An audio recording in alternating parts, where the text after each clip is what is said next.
¿no? Entonces, bueno, se le va a dar una constancia diferente a las personas que hayan acudido a la mayor parte que a las personas que solamente hayan acudido a una u otra. También pueden pedir una constancia quienes hayan solamente estado en una videoconferencia, pero bueno, no tiene el mismo valor curricular que quienes estuvieron durante las 16 conferencias, eh, por un total más o menos de 32 horas, ¿no? Que, pues ha estado muy bien porque han sido muchos temas que hemos abordado durante este año, ¿no? Bueno, ya se está presentando las y los compañeros aquí en el chat. Eh, ¿Qué hacemos? ¿Esperamos un minuto más? Bueno, esperemos un minuto más, que sean las 5:05 y damos inicio. Eh, Quisiera seguirles comentando sobre nuestro cartel. Eh, Ahora en el mes de octubre vamos a tener una conferencia sobre los derechos humanos en la Suprema Corte de Justicia de los Estados Unidos, que es un sistema muy distinto al que tenemos en México y que de alguna manera al mismo tiempo también guarda grandes similitudes. Entonces va a ser muy interesante que podamos ver eso. Y más adelante vamos a hablar de los retos para el acceso a la justicia y otros derechos humanos de las personas habitantes de calle. No sé si ustedes han visto, eh, pero pareciera que a partir del inicio de la pandemia ha aumentado la población que está viviendo en las calles, ¿no? Y es una situación cada vez más dramática, donde si a veces los que estamos más o menos educados batallamos para acceder a nuestros derechos fundamentales, pues qué será de las personas que viven en la calle, ¿no? Entonces eso también va a ser muy interesante. Tenemos una pregunta de Elizabeth Iñaga de dónde nos inscribimos. Bueno, si usted está acá porque ya se inscribió previamente y le está llegando recurrentemente la invitación a su correo, es que ya está inscrita. De otro modo, se puede inscribir, pueden en el chat, les puse el PDF de este cartel. Entonces pueden bajar el PDF y ahí le dan un clic sobre eh, la parte donde está el código QR. De hecho, hay varias partes donde se le puede dar el clic y que les va a llevar a un acceso directo donde se podrán registrar y les va a estar llegando entonces de manera recurrente cada 2 semanas a su correo la invitación a la conferencia del día. Si ya les está llegando, es que ya están registrados y registradas. Bueno,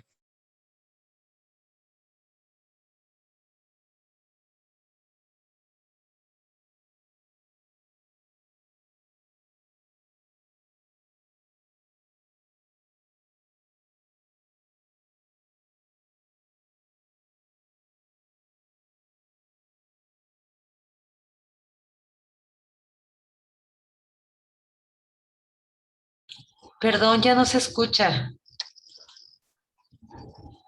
Como que se trabó Sí, porque efectivamente. no se escucha. Sí, yo creo que se congeló. Sí, pues vamos a dar oportunidad unos minutitos. Ahorita seguro nuestro buenazo David lo logra.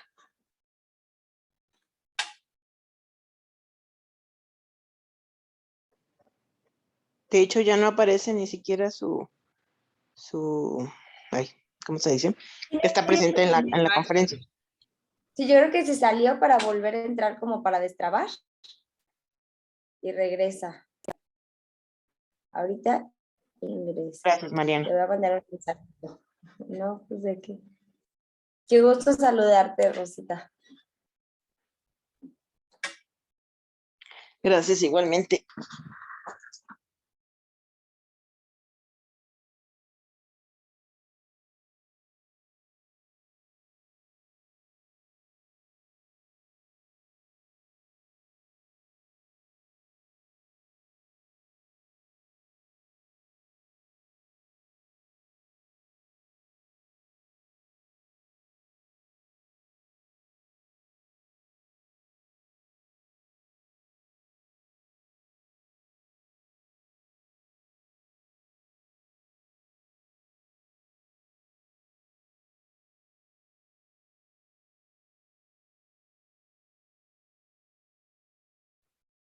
Ay, qué pena, se me fue el internet.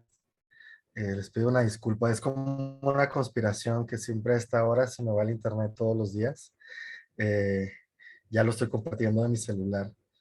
Qué pena. Pero bueno, eh, eh, perdónenme por eso. Les decía que van a ver muy joven a la maestra Andrea, eh, pero aún así tiene mucha experiencia.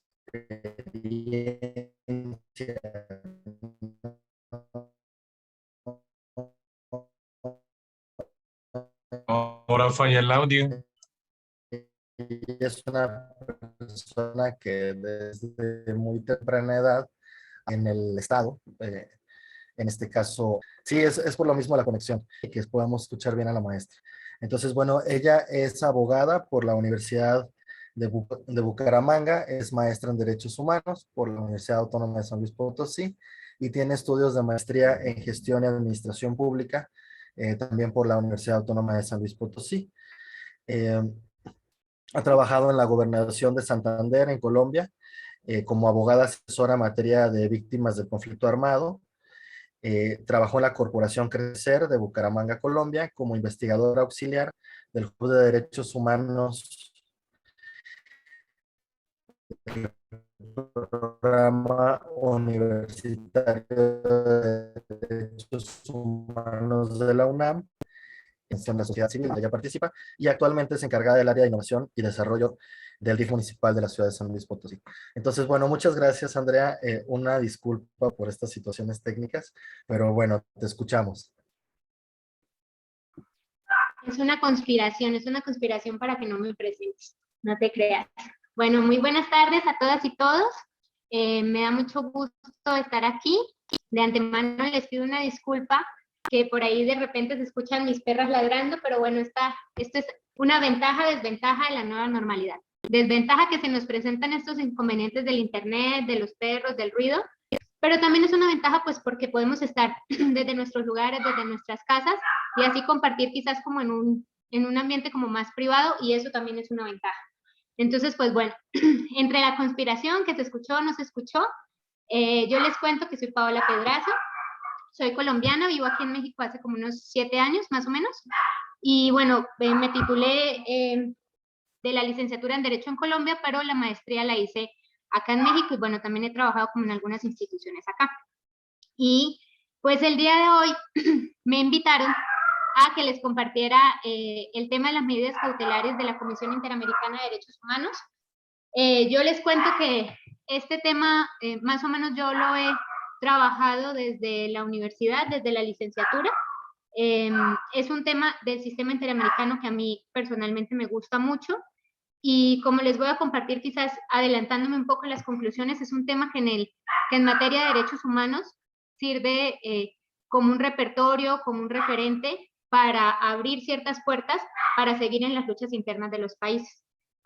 Más allá como del título o de si soy abogada o tengo maestría, más bien yo me defino como una persona defensora de los derechos humanos y desde ahí pienso que estas instituciones internacionales ayudan mucho en el plano interno de cada uno de nuestros países a seguir en la lucha, a seguir en la defensa. Entonces creo que desde ahí, para mí es muy importante seguir compartiendo y seguir hablando y seguir socializando el sistema interamericano y seguir invitando a que muchas más personas se enamoren del sistema, conozcan el sistema y lo aprendan también a utilizar, ¿no?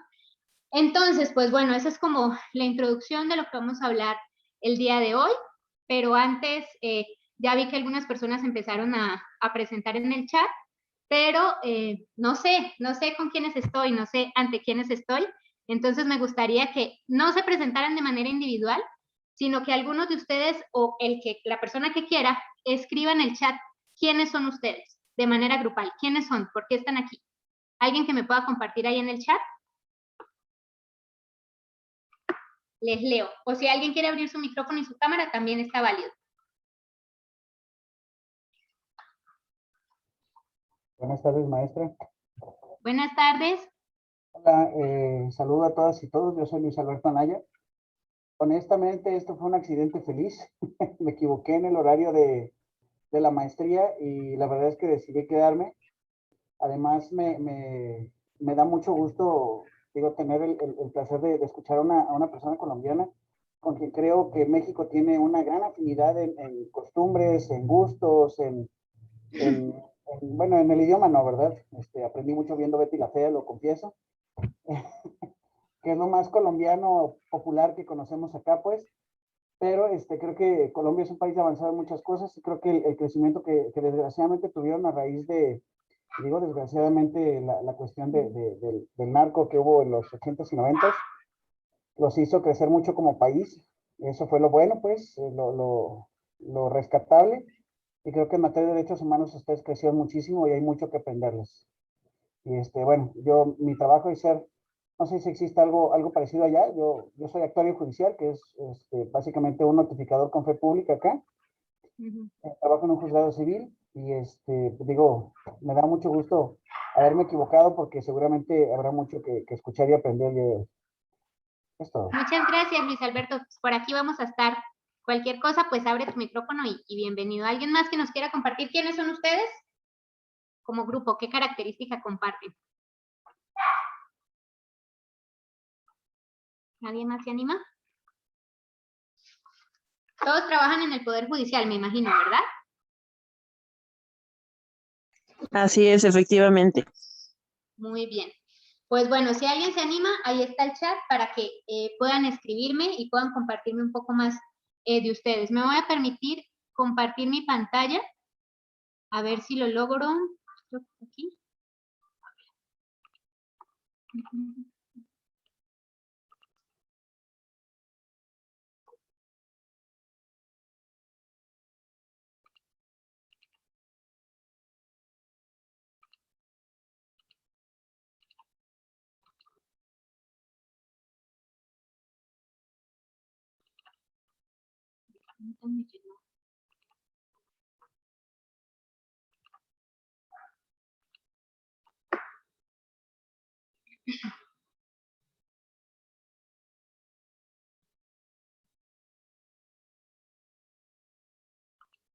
Ya se puede ver, ¿verdad? Sí, ya. Ok, muy bien. Pues bueno, Sí. como les decía, el tema que les voy a compartir el día de hoy son las medidas cautelares de la Comisión Interamericana de Derechos Humanos. Este fue un tema que particularmente yo abordé en la maestría en Derechos Humanos y justamente por mi nacionalidad yo me incliné a hacer un análisis comparativo de dos casos, uno de México y uno de Colombia, para analizar justamente cuáles son pues estos efectos de las medidas cautelares, ¿no? Entonces, pues antes de empezar, sí se pasó la presentación, ¿verdad? Sí, Sí. estamos viendo, Que mi computadora tiene como un efecto lento, entonces no alcanzo a ver bien, pero bueno, si ustedes me dicen que sí, adelante. Entonces, antes de eso, no sé cómo se aquí, ya. Antes de eso quiero preguntarles que me digan en una palabra en el chat o por micrófono, como ustedes quieran, ¿qué se les viene a la cabeza o qué saben ustedes de los sistemas de protección de derechos humanos a nivel internacional?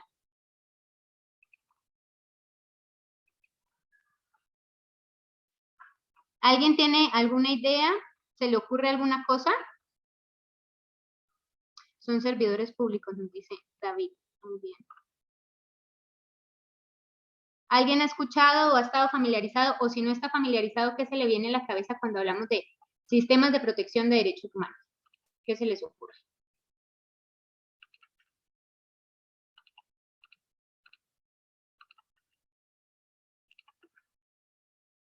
¿No? ¿Nadie? ¿Qué es universal? Muy bien, Yara, muchas gracias. ¿Alguien más? Medidas empleadas para garantizar el libre de los derechos humanos. Sí, también. Las dos tienen razón, muchas gracias. Pues bueno, yo les voy compartiendo. Justamente cuando hablamos, lo que las compañeras nos comparten tienen mucha razón. Yara nos decía que era universal, que es uno de los sistemas, hay varios sistemas de protección. La otra compañera nos decía que justamente era para la protección de derechos humanos. Y las dos cosas que me compartieron son correctas. Cuando hablamos de sistemas internacionales de protección de derechos humanos, nos referimos a un conjunto de un sistema complejo que está conformado por organismos o por instrumentos o por tratados que justamente están creados para entre los países buscar como estándares o una línea base igual para todos los países en materia de interpretación y defensa de los derechos humanos. Es importante decir que estos sistemas no se crean solos, sino justamente estos sistemas los crean los países cuando se reúnen a hablar del tema de derechos humanos y ellos mismos plantean cuáles son las obligaciones que quieren tener los países y cuáles son como las reglas del juego, ¿no? Entonces, sí es muy importante porque de repente pensamos eso, que los sistemas de derechos humanos llegan e imponen a los países y no es así, es al contrario, los países son los que dan pauta para la creación de estos sistemas o si ya están creados para la incorporación de los sistemas que ya están creados, ¿no? Entonces, esa es una primera cosa que quiero dejar por ahí para que la enlacemos justamente al momento de las conclusiones. Creo que alguien... ok, voy a intentar ponerla. Maestra, perdón. Dígame. Esos, pues digo, teniendo la gráfica, ¿nada más son esos 4 sistemas o hay otros más? Ahorita estamos hablando solamente de esos 4 sistemas, porque son justamente las regiones o los países que han dado pauta a crear estos sistemas de manera internacional.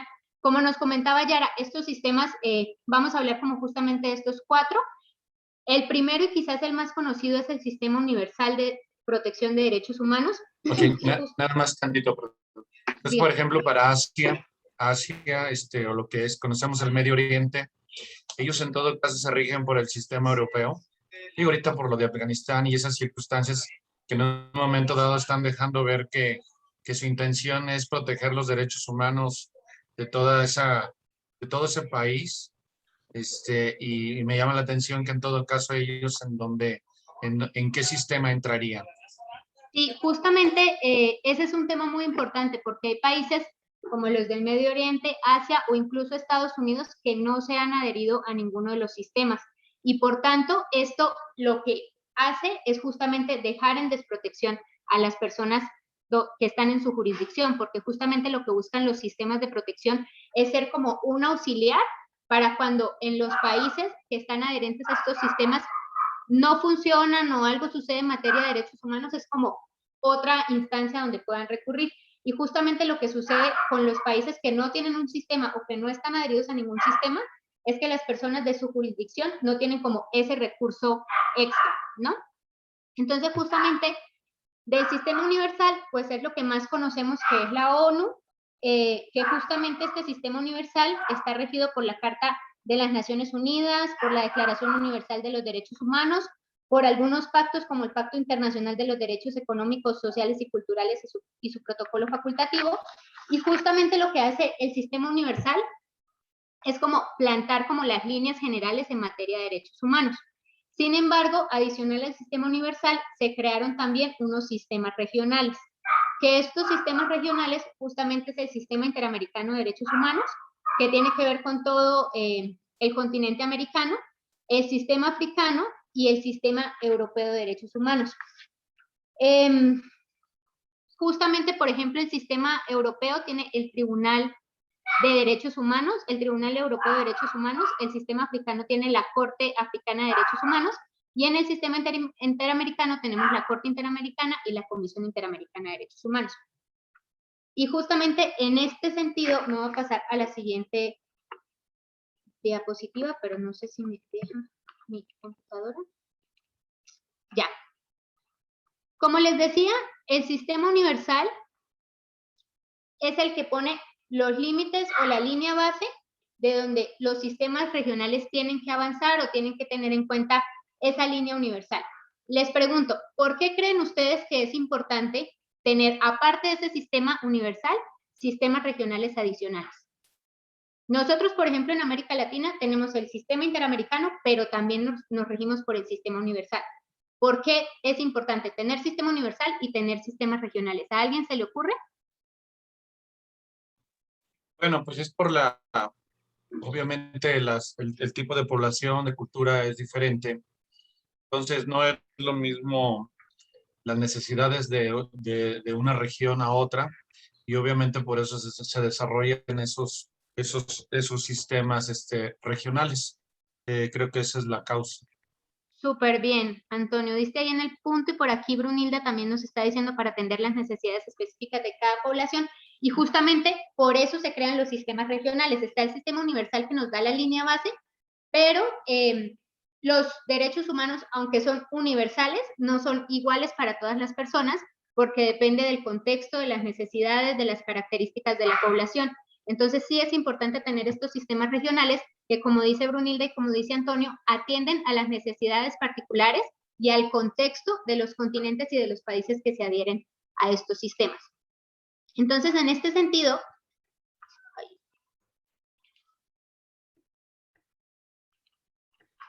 vamos a hablar justamente del Sistema Interamericano de Derechos Humanos. Como les decía, el Sistema Interamericano de Derechos Humanos, la pauta que da al Sistema Interamericano de Derechos Humanos es la Convención Americana de Derechos Humanos. Por decirlo de alguna forma, es como el lineamiento base para este sistema, y justamente este sistema está compuesto por estos dos organismos que son como los más importantes del sistema, que por una parte está la Comisión Interamericana de Derechos Humanos y por otra la Corte Interamericana de Derechos Humanos. En ese sentido, la Comisión Interamericana es un órgano principal y autónomo de la Organización de los Estados Americanos, cuyo mandato surge de la Carta de la OEA y de la Convención Americana sobre Derechos Humanos. La Comisión Interamericana tiene mandato de promover la observancia de los derechos humanos. Justamente aquí, como pongo aquí en la diapositiva, una de las naturalezas de la Comisión Interamericana es que es el órgano administrativo o el órgano cuasi judicial, lo pongo entre comillas, del sistema interamericano. Si bien justamente este cuasi judicial viene, porque si bien la Convención Americana de Derechos Humanos de 1969 es el que da el margen para estos dos organismos, la Comisión Interamericana surge desde antes y empieza a trabajar desde antes, en 1950. Si bien en 1969 la Convención la adopta, tiene como unos orígenes anteriores. Y pues justamente su papel fundamental es que promueve la observancia de los derechos humanos. Por el contrario, la Corte Interamericana sí nace precisamente en 1969 con la Convención Americana y en 1979, 10 años después, se eligen los primeros jueces porque este sí es completamente un órgano judicial y se encarga justamente de la interpretación y la aplicación de la Convención Americana de Derechos Humanos.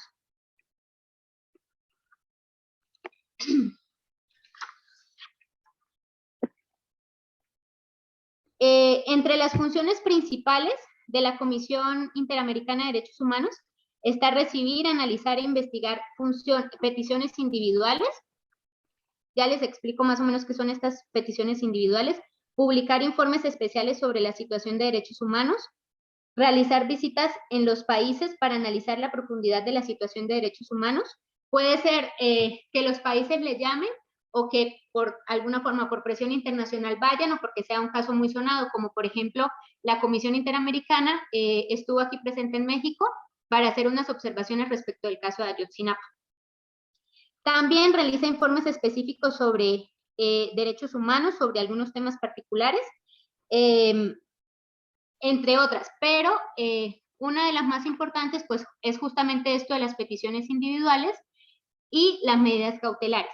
Las peticiones individuales ante el Sistema Interamericano de Derechos Humanos se presentan por alguna forma denuncias de personas respecto de los derechos humanos.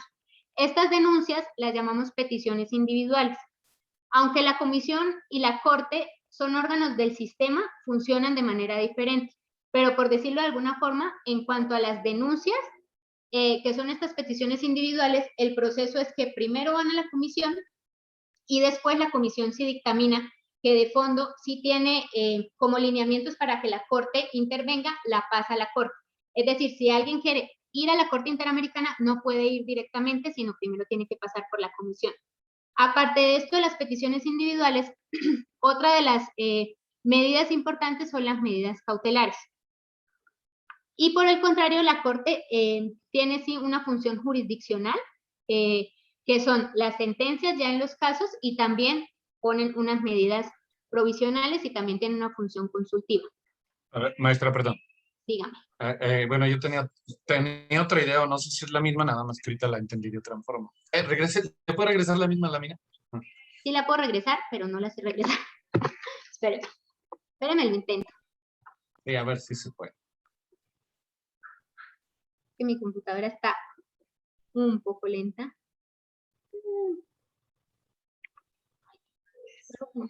Creo que no lo logro. Bueno, Creo que no lo logro, Antonio. así está Dígame, yo bien. le sigo. Ya si en algo, porque me baso por la lámina, se me hace más fácil ilustrarla, pero bueno, déjenme ver. Yo lo Ahí sigo tenemos, intentando. sí, por ahí tenemos a la Corte Interamericana de Derechos Humanos y a la Corte Interamericana de Derechos Ah, Humanos. ya lo logré, ya lo logré. Ok. Ahí está. Tenemos a la comisión y a la corte. Ajá, la comisión y a la Corte. Dentro de la comisión, ahorita nos explicaba de las peticiones individuales. Yo tenía entendido que precisamente para que una denuncia por supuestas violaciones a los derechos humanos solamente procedía si previamente la Comisión Nacional de Derechos Humanos, o sea, de un país, en este caso vamos a pasar a México, dictaminaba que sí era procedente ponerla pues, a consideración de la Comisión Interamericana. Y luego, a su vez, de ahí que si la Comisión Interamericana consideraba pasar el asunto, por llamarlo así, a la Corte Interamericana.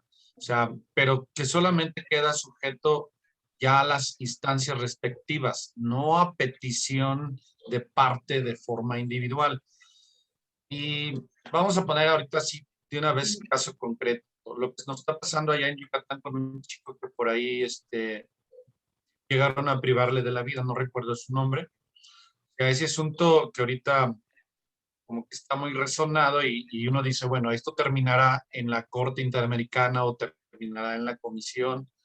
Y casi como que le están diciendo a la señora, pues tiene que ir a apelar primero y pasar por una serie de trámites y no sé, ahorita se me ocurre, ella no puede ir directamente a la Corte Interamericana así a decir, oiga, me pasó esto con mi hijo.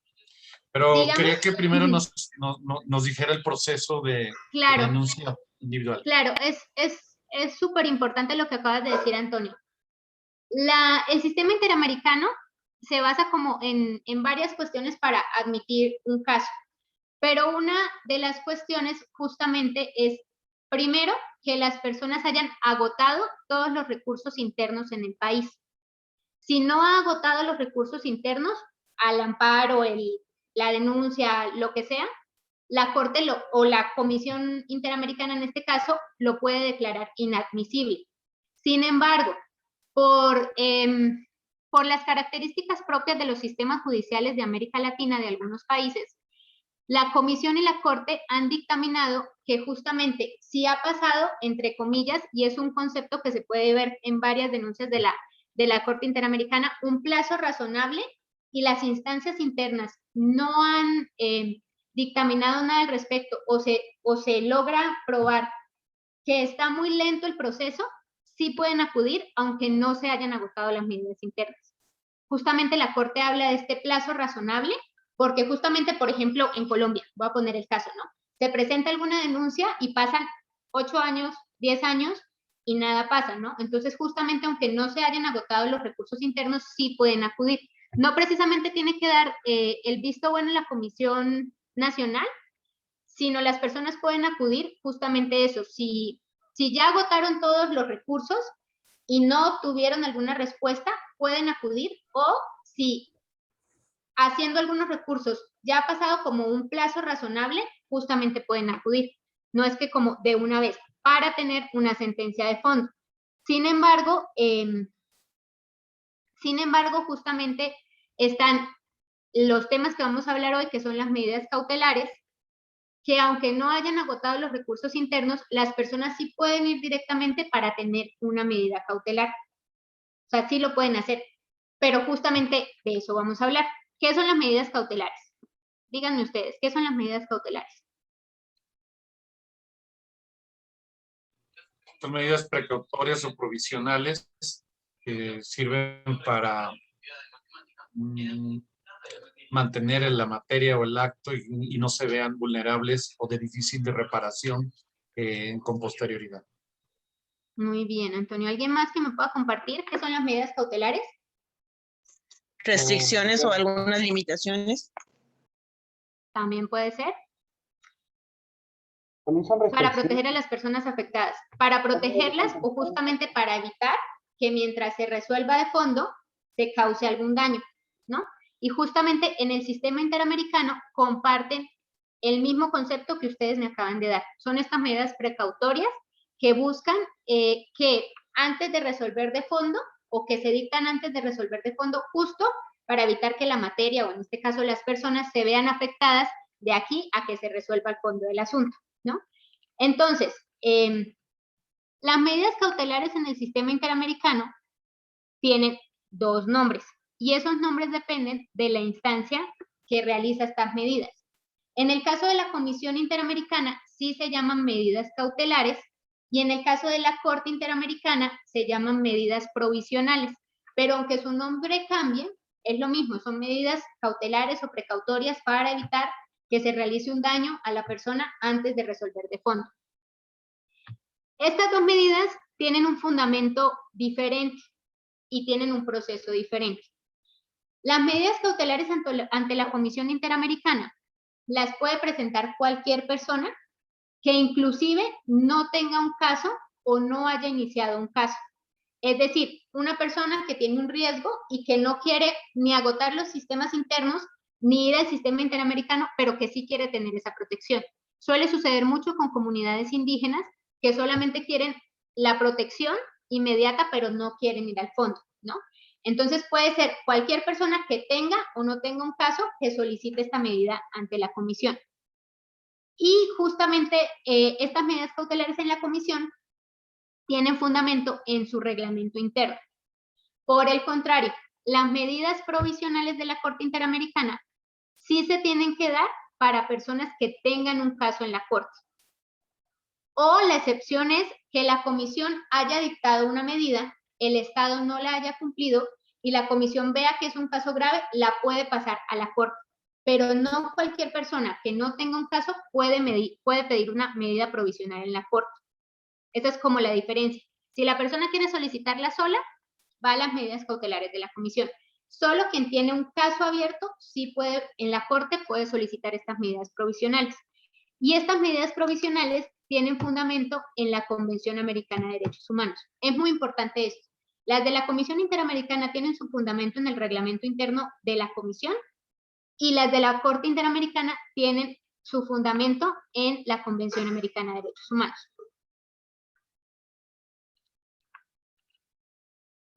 ¿Qué diferencias se encuentran? De lo que yo les he dicho de estas dos medidas, ¿qué diferencias se encuentran ustedes? ¿Qué diferencias podemos hablar de estas dos medidas, de las cautelares y de las provisionales, aparte del nombre? Bueno, principalmente que en una hay un juicio ya propiamente, podría decir una controversia puesta ya a consideración, donde se agotaron ya todas las instancias, como lo acaba de referir. Y en la otra no necesariamente tiene que haber un juicio, inclusive nada más se refiere sobre, pueden solicitar nada más la medida cautelar. En la otra, la medida provisional, pues no, ahí sí no. Aquí quizás en lo que es similar es que las dos previenen situaciones de necesidad y de urgencia. Sí, muy bien. ¿Alguien más, aparte de Antonio?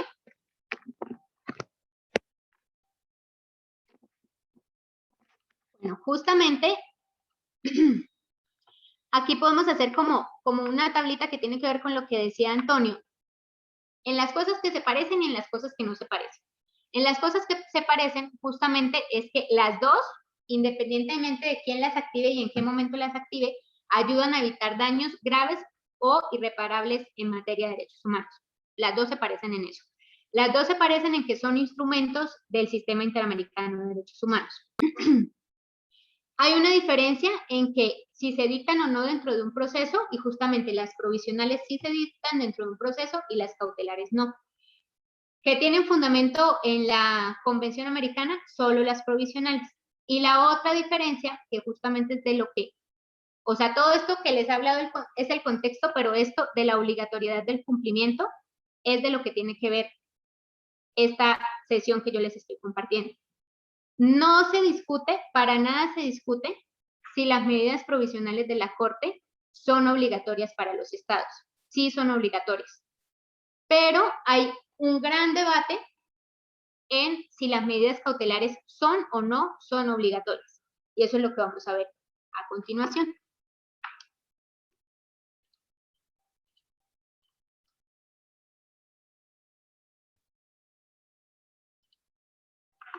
¿Cuáles son los pros y los contra justamente del por qué son o no son obligatorias las medidas cautelares? Y estas, justamente estas cosas que yo les pongo a favor y en contra, no son cosas que digo yo, sino que son cosas justamente que han dicho los estados que tienen medidas cautelares cuando las cumplen o cuando no las cumplen. Estas son cosas que se dicen todo el tiempo respecto de las medidas cautelares y los dicen los estados. Los estados que cumplen o cuando quieren cumplir las medidas cautelares dicen que las cumplen porque es un instrumento del Sistema Interamericano de Derechos Humanos o porque los estados están obligados a respetar los derechos humanos de las personas o que a pesar de esta controversia de si son obligatorias o no son obligatorias, deciden hacer una interpretación pro persona y para proteger a la persona deciden cumplirlas. Sin embargo, hay muchos estados o hay muchas situaciones o muchas medidas cautelares que los estados no los cumplen. Y en este caso, cuando los estados deciden no cumplirla, mandan un oficio a la Comisión Interamericana diciendo, yo no voy a cumplir esta medida por lo siguiente. Pero muchas de las cosas o de los argumentos que se tienen ahí en el aire sobre este debate es que justamente, que era lo que yo les decía al principio, que las medidas cautelares no vienen de la Convención Americana de Derechos Humanos. Y esta Convención Americana de Derechos Humanos fue lo que firmaron, fue el tratado internacional que firmaron los países y se comprometieron a cumplir. Y justamente las medidas cautelares no están, si ustedes revisan el texto de la Convención Americana, por ningún lado dice medidas cautelares de la Comisión, sino justamente estas las inventó la Comisión en su reglamento. Entonces lo que dicen muchos países es, yo no firmé el reglamento de la Comisión, por tanto, lo que dice el reglamento de la Comisión a mí no me obliga y por tanto, las medidas cautelares a mí no me obligan, ¿no? Entonces sí es importante porque una de las diferencias de las medidas cautelares con las medidas provisionales es este fundamento en la Convención Americana. Y este es uno, o sea, digamos que es el pretexto o el argumento. Si ustedes ven por qué los estados no cumplen las medidas cautelares, van a ver que el argumento principal es este, porque no vienen en la convención y ellos no los firmaron y consideran que, pues, que no tienen una obligación de cumplirlos. Justamente también otras personas dicen que como no están dentro de un caso, puede interpretarse que esa es la resolución de fondo. Es decir, si alguien vuelvo al tema de las comunidades indígenas, van para que les protejan su derecho al agua para un río que quiere intervenir una empresa, ¿no? O el Estado. Entonces van y la comisión en este caso les dice, ok, medida cautelar para que no intervengan el río, ¿no? Entonces justamente los países también dicen eso. ¿Por qué si no estoy demandado? ¿Por qué si no tengo un caso? ¿Por qué si no va a haber una resolución de fondo yo tengo que cumplir algo que más adelante no se va a discutir, ¿no? Entonces estos son como los argumentos principales que hay a favor o en contra. Pero justamente la conclusión es esa. La conclusión es que no hay un mecanismo o no hay un instrumento o no hay un tratado que diga que las medidas cautelares son obligatorias. Y eso deja justamente la interpretación de los países en cada una de las situaciones. Hay, por ejemplo, en Colombia, unas medidas cautelares que el Estado colombiano sí desea o sí ha aceptado cumplir y hay otras que no. O sea, no es como que nunca se cumplan, sino justamente dependiendo del tema, estos son los argumentos que utilizan para cumplirlas o no cumplirlas. Pregunta, maestra. Dígame. A ver, no obstante que no se firme pues el reglamento, etcétera, etcétera, etcétera, el derecho, bueno, aquí por ejemplo, sin conocer yo gran cosa, seguramente lo habrá escuchado, hay un conflicto muy grande en Sonora, en el estado de Sonora que está pegado a la frontera con Estados Unidos, es el segundo estado más grande del país, por el agua. Ujú. Tradicionalmente o históricamente la comunidad yaqui ha estado violentada, ¿no? Por la cuestión del agua. Y más allá, suponiendo sin conceder, porque la verdad no, insisto, no conozco el fondo, pues, eh, no está encima de cualquier firma de tratado o de autoridad alguna el derecho a ciertas comunidades sobre el uso del agua, el uso y la explotación del agua. O sea, me parece que más allá de un trámite burocrático, de un trámite diplomático, etcétera, etcétera, etcétera, pues es mucho más importante el derecho al agua que ello, ¿no? Entonces pregunto, ¿es obstáculo, pues, la famosa firma? Justamente, si me lo pregunta a mí, Luis Alberto, que está muy buena en tu intervención, si me lo preguntas a mí, que soy defensora de derechos humanos y que justamente tengo el pensamiento que tú dices, o sea, ¿qué importa una firma? Lo que importa son los derechos, yo te diría, no es un obstáculo. Sin embargo, la cultura de los derechos humanos es una cultura que no es tan fácil permear y que de pronto ustedes que están en estos procesos de capacitación y que es un tema que ustedes ven todos los días, quizás ustedes están más sensibilizados. Pero al día de hoy, en muchos países, inclusive acá, hay personas en puestos de cargos de decisión que siguen sin interesarse, incluso con toda la intención de no cumplir lo que dicen los derechos humanos. Entonces, desafortunadamente, cuando hay personas en puestos de poder que tienen esta perspectiva, sí ponen de pretexto la firma. Así lo digo, sí ponen de pretexto la firma y son estos los argumentos que dan todos los días para decir, no quiero cumplir, no me importa, no se cumplió el trámite y yo desde aquí me siento a ver cómo las personas batallan con sus derechos humanos porque yo no lo quiero cumplir. Entonces, justamente, estos temas, compartirlos y seguir hablando del sistema interamericano, como vienen las conclusiones, sirve para que las personas se sensibilicen y voten más por los argumentos a favor que por los argumentos en contra, pero esto sigue siendo una realidad de todos los días en todos los estados. Antonio, ¿tenías levantada tu mano? Sí. Bueno, el planteamiento que ahí nos comparte Alberto, sí, es muy interesante, pero desafortunadamente ahí creo que es uno de los más complejos porque se proviene de un tratado celebrado entre Estados Unidos y México, que a final de cuentas, bueno, así lo han interpretado, no tiene nada que ver con la cuestión de derechos humanos, es más, se lo resuelven no ante los tribunales, no ante la Corte Interamericana. Aunado a más que Estados Unidos no está adherida a la Convención Interamericana de Derechos Humanos, lo cual todavía dificulta más que en un momento dado esos derechos que efectivamente, como decía Alberto, pueden ser violados tanto para personas de Arizona o de Estados Unidos como para nosotros, todavía lo resulta más complejo. La verdad sí está bien delicado ese asunto. Y las sanciones son económicas. O sea, aquí si México no cumple con ese convenio, es un convenio con Guadalupe. Si no, la sanción es económica y no se meten en cuestión de derechos humanos. Pero bueno, a mí lo que quería comentarle era cómo está integrado la comisión y cómo está integrada la corte para en un momento dado legitimar o no las decisiones y por qué, bueno, obviamente ya dijo por qué tantas razones, el Estado que es parte de esa medida cautelar, por qué en un momento dado a veces asume una postura de no cumplirla y por qué a veces sí, ¿verdad? Pero, bueno, a mí me gustaría conocer la legitimación en cuanto a quiénes son los miembros que integran la comisión, quiénes son los miembros que integran ¿era la Corte? Sí, la Corte Interamericana, como para en un momento dado ver si por ahí se podría legitimar más el asunto de esas,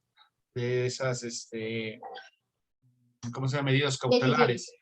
Sí, justamente las dos corporaciones, tanto la Comisión como la Corte, están integradas por personas que pertenecen a los países de la Organización de Estados Americanos. Digamos que han pasado personas de todos los países y son elegidos justamente por la Organización de Estados Americanos. En la Comisión son miembros de la Comisión y en la Corte son jueces, pero de todos los países, digamos que ha habido personas o de la mayoría de los países de la Organización de Estados Americanos. Entonces, digamos que tampoco sería un pretexto para deslegitimar, porque todos los países incluso hacen parte justamente de la Asamblea de Estados Americanos y pues tienen ahí como sus intereses. Y justamente aquí también Brunilda nos decía, ay, perdón, apagué mi cámara, Brunilda nos decía justamente esto: aunque las personas tengan maestría de derechos humanos, justamente una cosa es el estudio y otra cosa es la cultura de los derechos humanos y el compromiso que haya por los derechos humanos. Y sí, o sea, y sí se los digo justamente como persona que defiende los derechos humanos, todavía hay un gran camino por trazar para que en verdad los derechos humanos, con firma o sin firma, se cumplan, ¿no? Y justamente ante todo esto que ya los logré a ustedes incorporar justamente en este debate, que no solamente es de esta sesión, sino es un debate de todos los estados, ¿qué pasa entonces o cuáles son los efectos o cuál es la utilidad de las medidas cautelares si los estados deciden no cumplir, ¿no? Porque hay muchas personas que dicen eso: ¿para qué sigue habiendo medidas cautelares si los estados finalmente deciden si sí se cumple o no se cumple, ¿no? Y justamente es eso, como el desgaste de, ay, ¿para qué voy si el estado me va a decir que no? Y porque no es un proceso fácil, ahora se puede hacer en línea tanto las peticiones individuales como las de medidas cautelares en la página de la comisión, pero es un proceso pues difícil, ¿no? Como a veces lo es el acceso a la justicia. Entonces, justamente, ¿para qué hacer medidas cautelares si los estados no lo cumplen? Y justamente aquí, justamente en la maestría en Derechos Humanos, este es un tema, como yo les decía, casi como desde el segundo semestre en la Facultad de Derecho yo me interesé por este tema. Y justamente una de las cosas que a mí más me movía era eso: ver las sesiones de la Comisión Interamericana, ver que dictaminan una medida y hacerle seguimiento y ver que los estados no lo cumplían, ¿no? Entonces, justamente como por esta inquietud, en la maestría en Derechos Humanos, yo hice mi tesis acerca de eso. ¿Cuáles son los efectos verdaderos en las medidas cautelares? Y justamente, lo que les decía, por mi nacionalidad, yo decidí hacer un estudio comparativo entre un caso de medida cautelar de Colombia y un caso de medida cautelar en México. Y elegí el caso en Colombia de Gustavo Petro y el caso de México de Jorge Castañeda Guzmán, ¿no? Entonces les comparto un poco que Gustavo Petro es un economista de la Universidad Externado de Colombia que había incursionado en diversos cargos públicos como personero municipal, concejal, representante de la Cámara, del Senado de la República, entre otros cargos. Además, él militó como guerrillero en un partido, en un grupo guerrillero que es el M-19, que ya no existe, razón por la cual estuvo preso 2 años. En este movimiento, junto a otras personas, empezó a trabajar por el acuerdo de paz en Colombia, lo que lo llevó a su desmovilización en el año 90. Pasó a fundar un partido y después de esto, él fue congresista, ha tenido como otros cargos, siempre ha militado en partidos de principios o ideales de izquierda y justamente en el 2011 él se presenta como alcalde de Bogotá, que es la capital de Colombia, y gana ante muchas otras personas, gana con el 32% más o menos de votos a su favor, ¿no?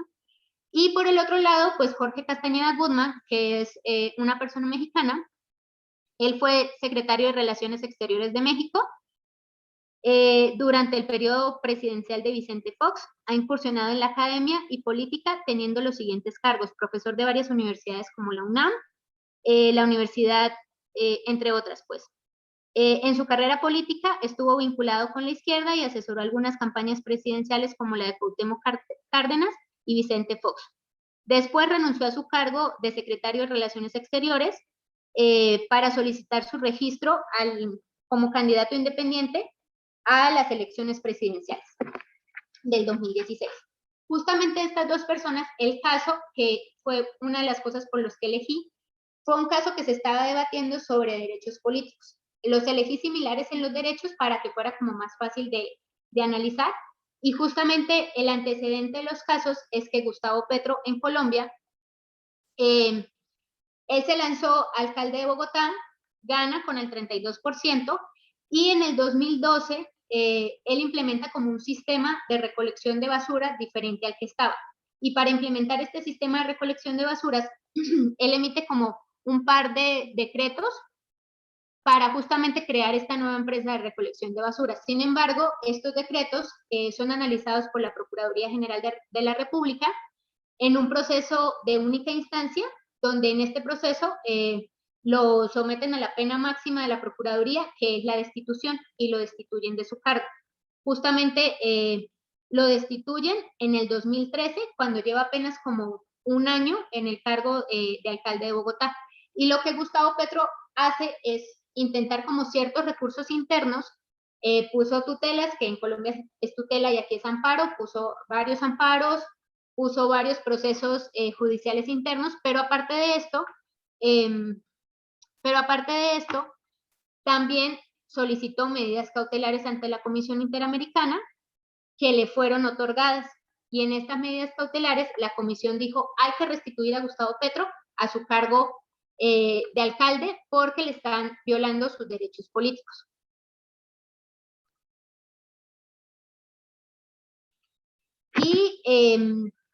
Y Jorge Castañeda, pues justamente los antecedentes de su caso es que desde 1948 en México solamente se podían inscribir a las elecciones personas que estuvieran vinculadas a un partido político. Y justamente, pues digamos que hay desde un tiempo para acá como algunos desintereses de las personas por vincularse a partidos políticos, y justamente por toda la historia política de México hay como una cultura política difícil, apática por muchas personas, por los jóvenes sobre todo, y justamente esto hace que se desvirtúen los asuntos de los partidos políticos. Para el 2006 justamente solamente habían 8 partidos con registro, y las personas afiliadas a los partidos pues era un porcentaje muy poco de toda la población mexicana. Y justamente ante esto, pues Jorge Castañeda decide iniciar un proceso en el 2004 para inscribirse como candidato independiente. Sin embargo, como en la ley no estaba contemplada esta figura, las autoridades electorales pues le niegan justamente pues la inscripción, diciéndole pues que esa medida no existía.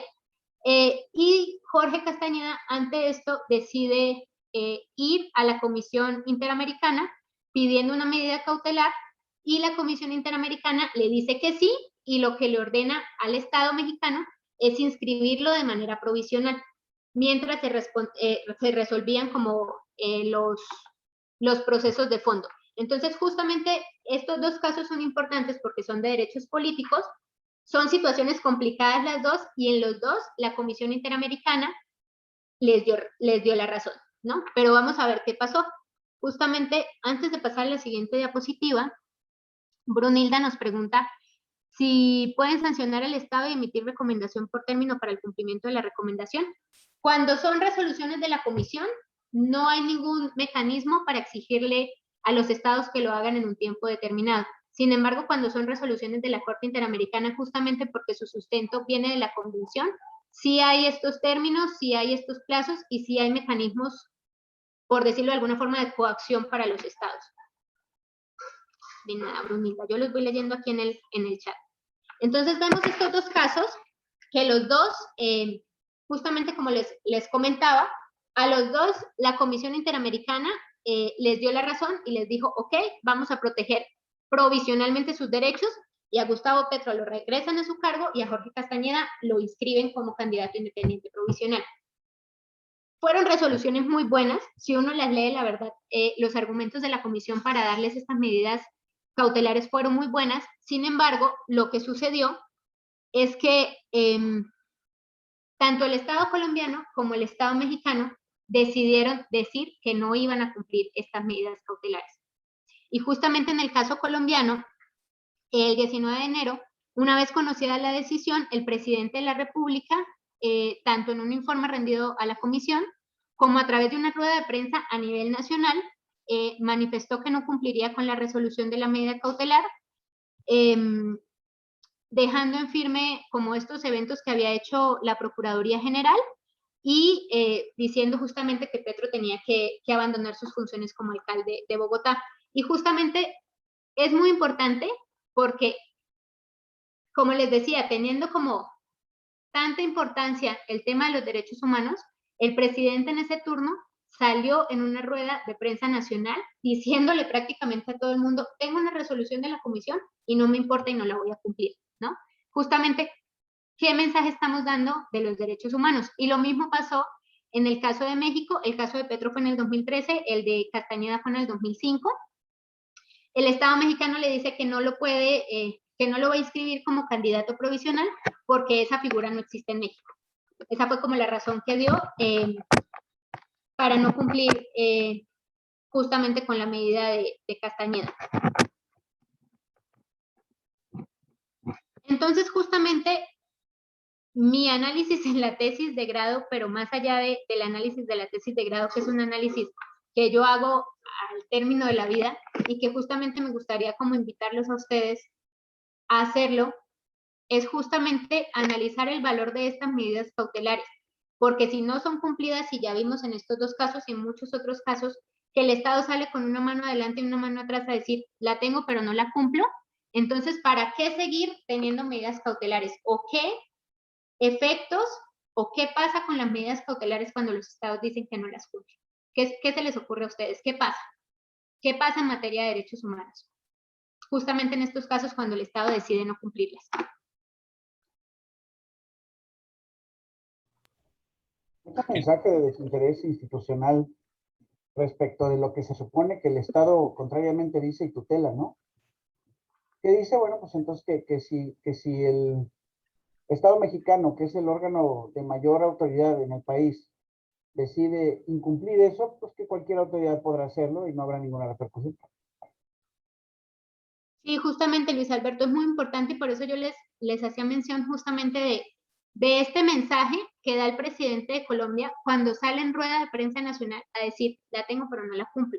O sea, porque justamente es como un ejemplo para las autoridades internas de si el presidente de la República no cumple las medidas del órgano supremo que es pues el sistema interamericano, pues que me obliga a mí, ¿no? Es justamente como un mensaje muy claro y es importante que lo traigas a colación, Luis Alberto. No sé a alguien más que se le ocurre, ¿qué pasa? ¿Qué pasa? ¿Qué pasa si no se cumple? ¿Para qué las tenemos?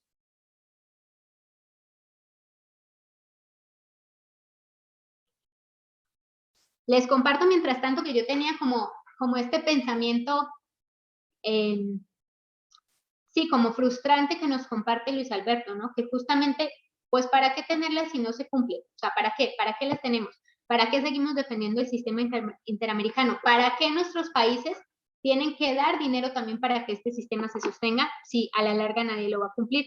Sin embargo, contra todo pronóstico de mi frustración ante el sistema, con el análisis de estos dos casos, yo me di cuenta de cosas muy interesantes que les quiero compartir. Justamente, aunque en los dos casos los estados decidieron no cumplirla, digamos que jurídicamente ante el sistema interamericano no se tuvo ningún avance o no se tuvo nada para las personas que tuvieron estas medidas cautelares. Sin embargo, investigando en los países qué sucedió después de estas medidas, me di cuenta de algo muy importante. En los dos países, por ejemplo, se sigue abriendo el debate para las personas defensoras del sistema interamericano de qué pasa, cómo los obligamos, por qué no es obligatorio las medidas cautelares. Sigue estando como ese debate ahí. Sin embargo, también, por ejemplo, en el caso de Petro, él vuelve a sus funciones el 31 de diciembre del 2005, después de estar varios meses sin ejercer sus funciones como alcalde. Él, como les decía, había iniciado como unos procesos jurídicos internos, ya había varios amparos que le habían dicho que no. Sin embargo, después de que la Comisión Interamericana da esta resolución, él vuelve por la vía jurídica a pedir su restitución y mágicamente, después de que ya varias instancias le habían dicho que no, esta instancia con un amparo le dice que sí y lo restituyen a su puesto. Entonces, justamente, uno de los análisis que se hace es que aunque el Estado no lo quiso cumplir, los jueces en este caso, de alguna manera, sí quisieron cumplir con esta medida. Sí les fue importante y sí lo tomaron como criterio de interpretación, porque justamente lo que decía este tribunal que lo restituyó, su análisis jurídico era muy parecido al que hacía la Comisión Interamericana. Y este es un tema muy importante, porque justamente aunque los presidentes, aunque ciertas personas quieran negar los efectos del sistema, hay muchas otras personas que trabajan en la administración pública o que trabajan en la administración de justicia que deciden tomar estas decisiones como el sistema interamericano e irlas empujando desde cada una de las funciones que cada uno hacemos, ¿no? Y justamente en el caso de Castañeda, después de que hubo su caso a nivel internacional, se empezó a discutir sobre por qué en México no había candidaturas independientes. Fue como noticia a nivel internacional el caso de Castañeda. Y justamente también otra de las cosas importantes en este caso es que en México fue el primer caso ante el sistema interamericano que habló de derechos políticos. Todos los casos anteriores del 2005, tanto de la Comisión como de la Corte, hablaban del derecho a la vida, de muchos otros derechos, pero no de derechos políticos. Y esto abrió la puerta para que otras personas que veían vulnerados sus derechos políticos asistieran ante el sistema interamericano. También el caso de Castañeda es en el 2005-2006. En 2007 se hizo una reforma electoral que tomó varios puntos que decía la Comisión Interamericana. O sea, aunque el Estado no la cumplió, terminaron también tomándolo como antecedente para hacer ciertas reformas, y con esto también pues la reforma del 2009, que es como 5 o 3 años después, donde se materializan las candidaturas independientes. También una cosa muy importante es que antes del 2005 en la biblioteca de la UNAM solamente había 2 artículos o textos que hablaban de candidaturas independientes.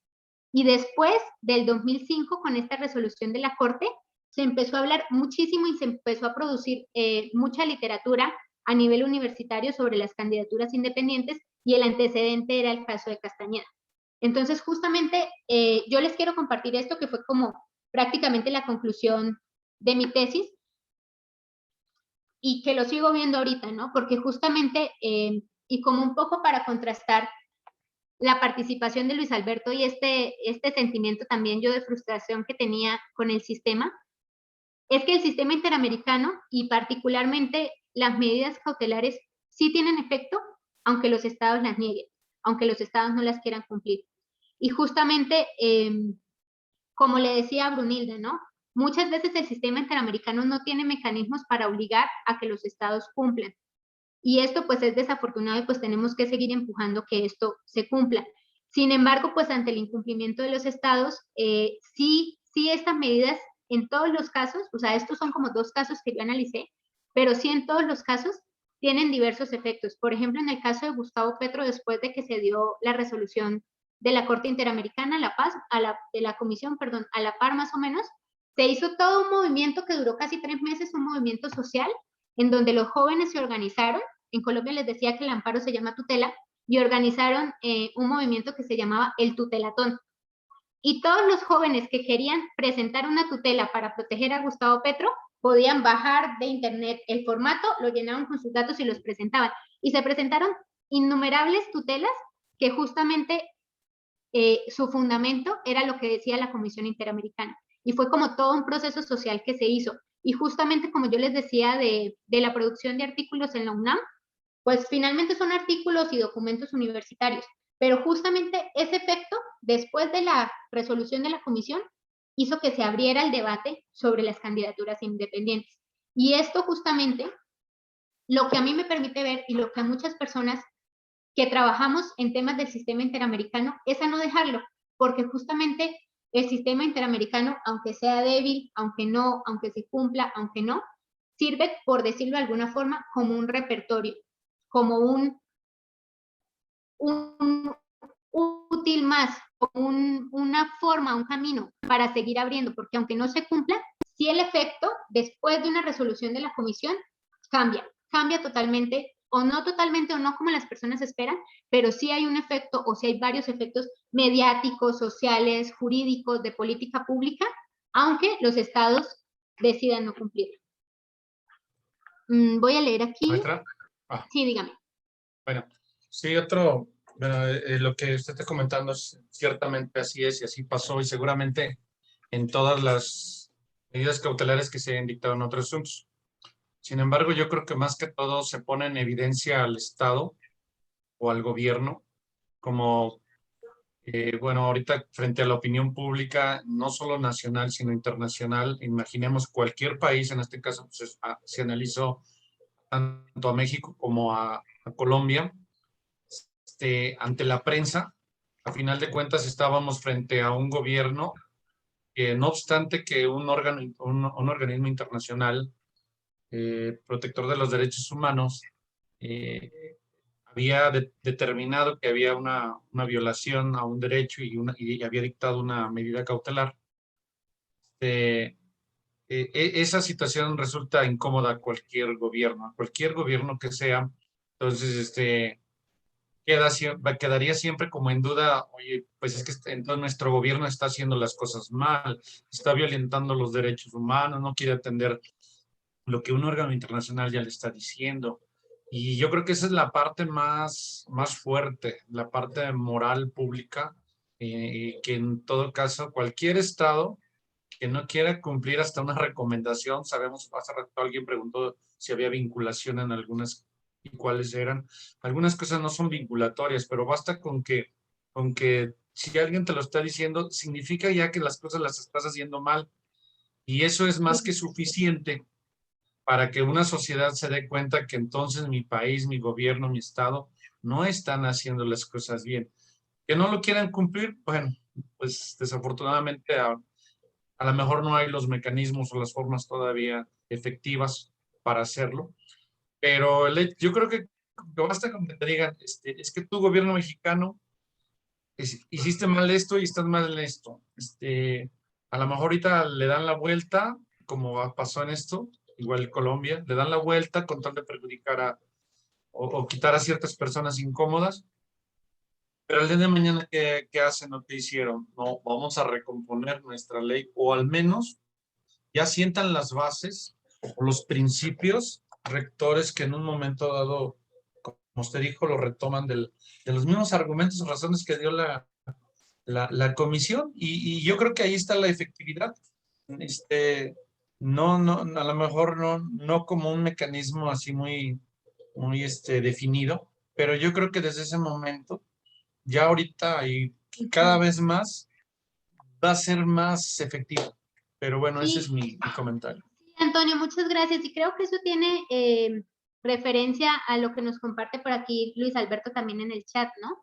¿Cómo hacer como esta fuerza coercitiva para que se cumplan? Y justamente yo diría de dos formas, ¿no? Justamente nosotros, desde donde estemos, se pueden impulsar como este juez en el caso de Gustavo Petro, ¿no? O sea, puede desde su lugar ayudar a que esto se cumpliera. O también en los movimientos sociales. Finalmente también muchas de las leyes, muchas de las reformas son propuestas también por ciudadanos, son propuestas ciudadanas. Y justamente como en el caso de México, de las candidaturas independientes, lo que se hizo fue regular la ley para que lo que le pasó a Gustavo Castañeda no le pasara a más personas. Entonces justamente creo que pues hay muchos debates a nivel internacional de cómo hacer, de cómo agregar a la convención, de cómo hacer para que sí sea obligatorio para los países, pero mientras eso ocurre, creo que cada uno de nosotros puede hacer mucho desde el lugar en donde esté.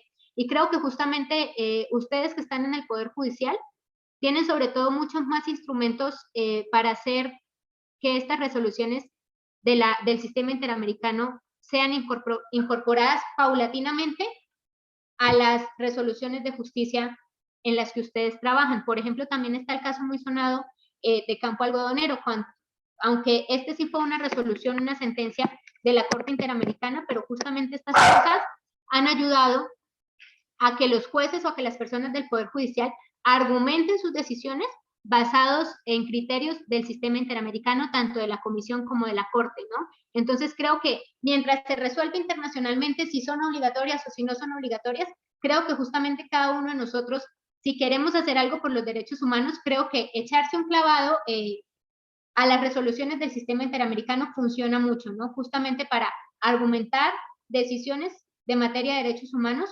basados en argumentos del sistema, ¿no? Entonces, justamente con esto yo quería concluir, pero más allá de lo que yo quiera concluir, porque es un tema que a mí me gusta, más bien es como, después de todo esto que yo pude compartir con ustedes, ¿qué pueden concluir ustedes? ¿Sí sirve el sistema? ¿No sirve el sistema? ¿Acudirían? ¿No acudirían? ¿Lo usarían? ¿O qué me pueden decir? Puede ser por micrófono o puede ser por chat. O si tienen preguntas o dudas o lo que sea. Si no me dicen nada, voy a creer que no les gusta el sistema y ahí sí, mira. No, sí, perdón, maestra, bueno, quería tener la oportunidad de que otros también participaran. No, sí, definitivamente esto está como, los derechos son progresivos, o sea, esto tiene que ir para adelante. Cualquier instrumento, movimiento o circunstancia que exista con el propósito de que se respeten los derechos humanos, se reconozcan, yo creo que eso más que nada ya vale la pena. Y ahorita nosotros ya tenemos esa oportunidad de contar con una corte, con una comisión y una corte. En este caso, a nivel comisión, pues, qué más que bien. Yo me acuerdo hace años que todas los pronunciamientos relacionados con los derechos humanos no eran vinculatorios. Es más, me tocó ser autoridad, bueno, ser operador jurídico, como siempre, y trabajar para un juzgado. Y había tesis y jurisprudencia ya en su momento de la corte, y era hasta fácil decir, eso no nos vincula, eso no es vinculante, no es vinculante. Era muy sencillo decir, no nos importa, nosotros nos regimos por lo que diga nuestra Constitución y nuestras leyes. Y me acuerdo que los seguidores, defensores de los derechos humanos, como que ellos siempre decían, vamos a seguir luchando, sabemos que ahorita no se puede, pero nosotros vamos a seguir picando piedra y en un futuro sabemos que esto va a cambiar. Y ve, ya tenemos todo ese cambio, o sea, esto hace Ya tenemos años. candidatos independientes. Sí, y me acuerdo mucho de esas personas, de esos maestros en su momento. Le dije, mira, qué tanta razón tenían ya hoy en día. Los derechos humanos están ahí más que en el primer artículo constitucional, lo que antes no era nada obligatorio y hoy dicen todas las autoridades, ¿cómo se llama? Respetarán y ay, no me acuerdo cuál es el artículo exactamente, soy malo para estar memorizando. Y ahí está. Igual aquí ahorita, el día de mañana, yo no dudo que las medidas cautelares las recoja o las jale la corte y diga, ¿saben qué? Como pertenece al sistema y para nosotros son válidas y nosotros ahora son vinculantes. Que haya un mecanismo en el que la corte ya, un procedimiento sencillo, donde diga, ¿sabes qué? A lo mejor sí ellos no, pero para nosotros la jalamos como una especie de atracción, facultad de atracción, la hacemos propia y por lo tanto la elevamos a categoría de vinculante, aun y cuando no esté dentro de un procedimiento, una controversia. Casi Sí. yo tengo la esperanza que va para allá, o sea, donde la corte lo jale como una facultad atractiva y va a ser así, para darle todavía mayor legitimidad y eficacia. Por Sí, eso yo pienso que sí vale la pena. y para ahí vamos, ¿no? Brunilda nos compartía aquí justamente el ejemplo de la última reforma de la Constitución y la reforma en derechos humanos. Son pasos que se dan justamente como por esta presión internacional o la presión de los defensores de derechos humanos. Y justamente también se ve con el concepto del bloque de constitucionalidad, que ya en México pues se usa también, ¿no? Que la desventaja es que justamente por esta laguna de la obligatoriedad de las resoluciones de la Comisión Interamericana, digamos que no entran, pero ya las resoluciones de la Corte Interamericana pueden ser una luz o una forma de interpretar también las leyes del Estado mexicano, ¿no?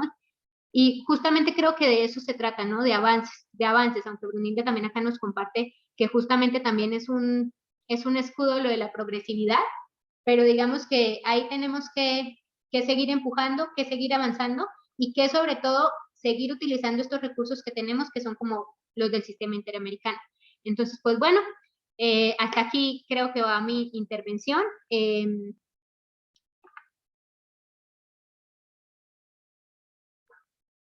Sí, y justamente como comparte Luis Alberto, pues sigue siendo complejo el cambio, pero yo les celebro que justamente ahorita haya 23 participantes, 22 sin contarme, a las 6 de la tarde, escuchando a una persona que no conocen hablar de temas que, pues no sé si les sirva o no les sirva, ¿no? Yo se los comparto con mucho cariño, pero justamente, o sea, verlos a ustedes, ver a 22 personas que trabajan en la administración de justicia, que es un tema tan importante en materia de derechos humanos, escuchando a una persona hablar de temas que ni siquiera tienen que ver directamente con sus funciones, creo que a mí me parece que estos esfuerzos, y felicito inmensamente a las personas que los organizan, estos esfuerzos abonan, dan pasitos justamente a cambiar, a construirnos de manera diferente y ampliar el campo de los derechos humanos, ¿no? Entonces creo que estos esfuerzos sirven y que ojalá lo sigan haciendo y bueno, pues ya. No, gracias, al contrario, claro que sí, nos sirven y sí y es de gran ayuda y riqueza lo que usted nos acaba de compartir. Precisamente por ahí en otras clases o cursos se hablaba sobre horas, sobre la supremacía de lo que representa la jurisprudencia a nivel con la Corte Interamericana, que ya está por encima, o sea, obviamente de nuestros tribunales, de nuestro sistema, y ahorita vinculado con este tema, pues por supuesto que no somos ajenos, al contrario, es un tema de súper interés, por eso el agradecimiento ahora sí que al instituto, a las personas que están detrás de esto, a usted que nos comparten todo esto, porque es puro oro molido, o sea, la verdad, ustedes que ya pasaron como por una tesis, por un estudio, por maestrías y todo eso que les ha costado trabajo, en donde a nosotros ya nos los dan bien digerido y es lo bonito de esto. Y se les agradece a todos ustedes. No, no se diga ya el maestro Manix que tanto nos enseña, ¿verdad? Pero claro, claro que sí, claro que váyase satisfecha por su plática, por su exposición. Gracias, maestra. Muchas gracias. Sí, muchas gracias, Paola. Yo quisiera preguntar si alguien más quisiera hacer algún comentario, hacer alguna pregunta. Ya tenemos aquí en el chat a varias personas que están agradeciendo tu intervención. Yo solo quisiera acotar y aclarar definitivamente que no es necesario acudir a la Comisión Nacional de los Derechos Humanos para poder acudir a la Comisión Interamericana. Cuando hablamos de agotar todas las instancias, nos referimos a las instancias judiciales, a las instancias que tienen dientes, porque precisamente la Comisión Nacional de los Derechos Humanos no es vinculante en sus resoluciones, no tiene dientes, no es propiamente una instancia, a pesar de que sí es una institución, no es propiamente una instancia. Entonces, no es necesario ir a la CNDH, sí agotar las instancias judiciales y en casos excepcionales, ya sea bueno, por los casos que nos ha dicho Paola, ¿no? De riesgo o por el tiempo, se puede incluso brincar ese requisito, ¿no? Y decir que, bueno, yo lo veo un poquito como el matrimonio, ¿no? Como los contratos, ¿no? Porque se pregunta sobre la soberanía, ¿no? Nadie obliga a las naciones a que firmen la carta y nadie obliga a que se adhieran al sistema interamericano. Pero así como nadie, esperemos, ¿no? Nos ha obligado a casarnos, ¿no? No obstante, una vez que uno adquiere ese compromiso, pues hay que cumplirlo, ¿no? Y ha habido algunos casos extremos de países que han decidido no cumplirlo, ¿no? Como Estados Unidos, como Venezuela, que han decidido salirse del sistema interamericano y dejar de acatar las resoluciones, pero de plano, ¿no? O sea, totalmente.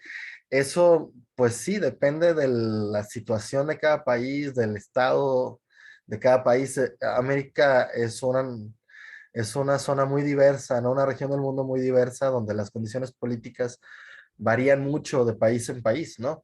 Hay países como México, como Colombia, que con muchos problemas son relativamente sólidos institucionalmente, pero vamos a encontrar otros países como por ejemplo Surinam, donde No hay tal vez tanta solidez institucional, pero a cómo acuden a la Corte Interamericana porque sí les ha ayudado a resolver muchas de sus situaciones, ¿no?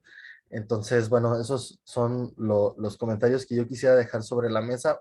Vale la pena que sigamos hablando del sistema interamericano, de cómo ha ido creando jurisprudencia, de cómo se va creando a lo mejor todavía a un nivel proto muy básico, pero un sistema, un bloque de constitucionalidad continental que nos ayuda, porque a fin de cuentas, si los derechos humanos son luchas sociales específicas que fueron llevadas a la ley o a los tribunales, la posibilidad de la Corte Interamericana nos permite que aquello que se haya peleado en Chile o en Venezuela, bueno, ya no, en Paraguay o en Costa Rica, acabe repercutiendo en nuestro país, ¿no? Y viceversa. Entonces, es una gran oportunidad para nutrir nuestro derecho, ¿no? Luis. Gracias, maestro Manix. Creo que también hay algo bien importante nada más a resaltar y agradecer también al instituto, porque al final de cuentas la idea del instituto es permear para que esta situación de los derechos humanos o la cultura de derechos humanos en general, entendida desde muchísimos contextos, pues permee en el actuar diario, ¿no? Desde el juez que tiene que decidir un asunto con muchísimas vertientes en la cabeza, pues hasta, pues, no sé, alguien que viene a hacer un trámite acá, no es abogado, no es abogada, pero que busca una justicia pronta y expedita que también es parte de sus derechos humanos y que se ve pues obstaculizado por un monstruo burocrático de un montón de trámites que él o ella ni entienden, ¿no? Entonces, creo que esta cultura nos debería de permear en general para que lo veamos en el contexto real, en el contexto diario, pues, y que esto, digo, yo también entiendo que conocer de otros contextos, a mí me parece valiosísimo ver cómo nos ve inclusive una persona que no es mexicana, que por cierto se oye muy mexicana, maestra, usted ya perdió el acento colombiano totalmente, pero cómo nos ve pues y cómo llega a la idea de que las luchas sociales, bueno, creo yo, no, sin decirlo, las luchas sociales no nada más son de grupos organizados, no son nada más de ONGs, de colectivos, de algunos abogados o abogadas especializados, sino de cualquier persona que esté en una trinchera en la que tenga acceso al derecho. Y creo que eso nos concierne a nosotros y a nosotros también como burócratas, ¿no? Inclusive como burócratas, porque es eso. Y creo que eso es lo rescatable, bueno, lo más rescatable de estas charlas, y yo también les dije, era un accidente feliz y la verdad estuvo muy bien. Agradezco a nuestra ponente el día de hoy, a nuestra directora del instituto, por supuesto al maestro Manix y a Mariana Yáñez, que han logrado esta exposición que me dejó un montón de cosas. Este accidente feliz. Sí, bastante bueno. Gracias. Muchas gracias, Luis. Sí, precisamente la idea de este ciclo de videoconferencias es abordar a los derechos humanos desde muchas ópticas distintas, ¿no? Entender que forman parte de la vida cotidiana y sobre todo que no solo desde el punto de vista teórico y doctrinario, sino también ya jurisprudencial y legal, los derechos humanos son el criterio de regularidad constitucional, es decir, una nación moderna, para poderse llamar una nación democrática constitucional, tiene que respetar los derechos humanos, ¿no? Entonces, bueno, muchas gracias, Paola. Fue muy interesante. Ojalá podamos seguir conversando. Tienes también las puertas abiertas. Muchas gracias, compañeros y compañeras. Muchas gracias por participar. Eso siempre hace más interesante y más nutrida la conversación y además ayuda a aclarar dudas. Y bueno, pues seguirles recomendando que sigan con nosotros y con nosotras el próximo 6 de octubre, que vamos a hablar de la incorporación selectiva de los derechos humanos en la Suprema Corte de Justicia de los Estados Unidos de América. Ay, no, perdón, no me brinqué septiembre, ¿verdad? Bueno, primero septiembre vamos a tener El olvido que seremos, el uso de la literatura y el cine para la enseñanza de los derechos humanos, que es un tema muy interesante porque es verlo ya desde otro punto de vista, ¿no? Y cómo podemos encontrar los derechos humanos reflejados en todos nuestros productos culturales. Después, el 22 de septiembre vamos a tener una conferencia sobre el nuevo constitucionalismo latinoamericano y los derechos humanos, que son estas tendencias de las nuevas constituciones que se han venido generando en América Latina, claro, la de Colombia de los 90, pero sobre todo la constitución ecuatoriana, la boliviana, eh, bueno, sobre todo esas dos, ¿no? Que son como consideradas como las de más avanzada. Entonces, ojalá podamos seguir contando con su presencia. Muchas gracias, que tengan una muy linda tarde. Cuídense Muchas mucho. gracias por la invitación. Aquí quedo pendiente. Gracias, Paola. Te mandaremos o más bien te entrego tu reconocimiento tan pronto como lo tenga firmado por la magistrada presidenta. No te escuché lo último, pero sí. Ah, sí, que te entrego tu reconocimiento tan pronto como lo tenga.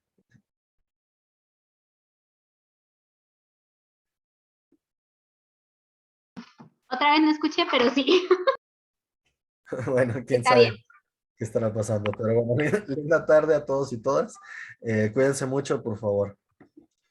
Sí, cuídense mucho. Adiós, muchas Adiós, gracias. buenas noches.